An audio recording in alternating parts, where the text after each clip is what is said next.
में हुए निकिता हत्याकांड के मामले में सर्व समाज के लोगों ने सेक्टर 8 स्थित महाराणा प्रताप भवन में एक पंचायत का आयोजन किया, जिसमें परिवार और लोगों ने सरकार पर निकिता मामले में लापरवाही बरतने का आरोप लगाया। महापंचायत में 51 लोगों की कमेटी का भी गठन किया गया, जो आगामी रूपरेखा को तैयार करेगी और निकिता के परिवार को न्याय दिलाने में मदद करेगी। दिखाई दे रहा ये नजारा सेक्टर 8 के महाराणा प्रताप भवन का है, जहाँ सर्व समाज के लोग निकिता तोमर हत्याकांड मामले में पंचायत का आयोजन कर रही हैं। निकिता हत्याकांड के समय मामले को ठंडा करने के लिए सरकार ने जो पीड़ित परिवार से वादा किया था, पीड़ित परिवार का आरोप है कि उनमें से किसी भी मांग को सरकार ने पूरा नहीं किया। उसी को लेकर आज महापंचायत का आयोजन किया गया है। महापंचायत के बाद पूर्व मुख्य संसदीय सचिव और भाजपा नेत्री शारदा राठौर की माने तो हरियाणा सरकार ने निकिता मामले में बहुत लापरवाही बरती है। उस समय तो सरकार ने निकिता मामले को ठंडा करने के लिए परिवार के लोगों से वादे कर लिए थे, लेकिन अब सरकार उन सारी बातों को भूल गई है। निकिता के हत्यारों को फांसी के फंदे तक पहुंचा कर रहेंगे और यह लड़ाई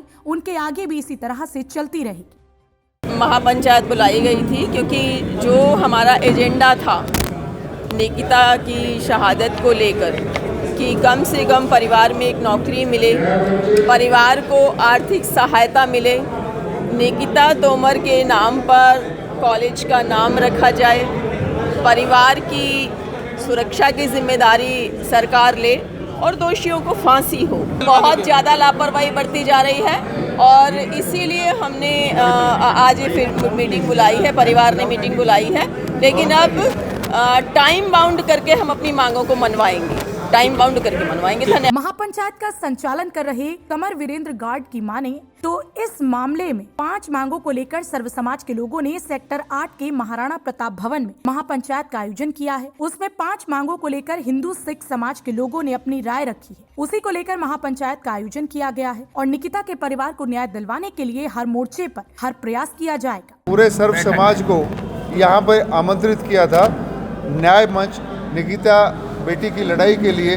एक बेंच का गठन करना था, एक मंच की स्थापना करनी थी, जिसके लिए सर्व समाज के जितने भी सामाजिक धार्मिक संगठन हैं, जितने एनजीओ हैं, जितनी खाप पंचायतों के लोग हैं और शहर के जितने गणमान्य व्यक्तिगण हैं, उन सभी को यहाँ आमंत्रित किया था। हमारे आज के अध्यक्ष श्री महिपाल आर्य जी रहे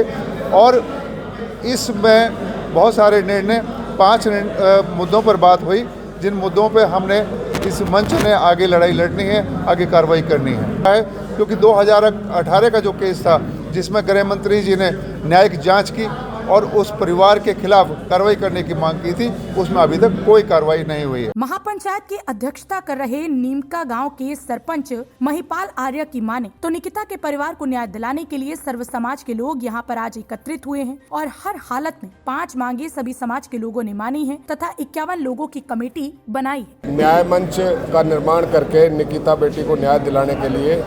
51 आदमियों की कमेटी बनाई गई और जिसमें जो एजेंडा हमने रखा कि एक तो परिवार को आर्थिक मदद मिलनी चाहिए, एक न्यायिक प्रक्रिया बहुत तेज़ी और सख्ती के साथ लागू की जाए, तीसरा सरकार के माध्यम से परिवार को जो सिक्योरिटी है वो पूरी तरह से मिलनी चाहिए और चौथा ये था कि जो बेटी है उसके नाम पे जो कॉलेज है उस कॉलेज का नाम रखा जाए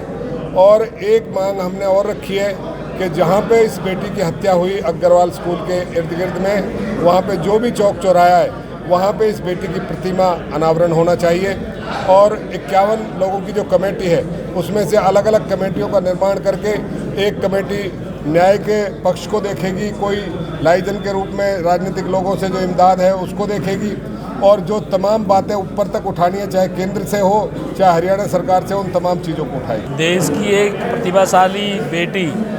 जो 26 अक्टूबर 2020 को जिसकी निर्मम हत्या कर दी गई, सरकार ने जो झूठे वायदे किए,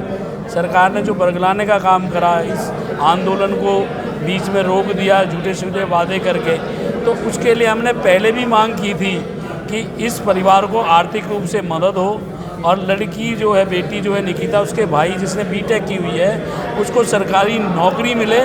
उसी संदर्भ में और जो 32 हमारे नौजवान साथी इस संघर्ष के समय में जिनको अंदर जेल में डाल दिया गया, जिनके पे झूठे मुकदमे बना दिए गए, उनके मुकदमे निरस्त हों, उन्हें वापस हम अपने बीच ला सकें, इसके लिए और 2-4 योजनाएं और बनाई हैं जो 5 इस बैठक के मुख्य एजेंडे हैं। इसके लिए हम आज एक समिति का गठन करने के लिए, एक न्याय मंच की गठन करने के लिए फरीदाबाद की समस्त सभी सामाजिक और धार्मिक संस्थाएं इसमें भाग ले रही हैं। उनके प्रतिनिधि आज आ गए हैं और ये एक समिति का गठन करके हम निकिता को न्याय दिलाने के लिए, उसके परिवार को न्याय दिलाने के लिए संघर्ष। सरकार हमेशा हर केस को ढीला बरत रही है। सरकार किसान आंदोलन को ढीला बरत रही है। 50 किसानों ने उनकी मौत हो चुकी है, अपने वायदे से मुकर रही है। जो वायदा किया था हमारे फरीदाबाद के प्रतिनिधियों ने, उन्होंने कोई अपना वायदा पूरा नहीं किया। इसीलिए तो आज इस बैठक का गठन कर रहे हैं।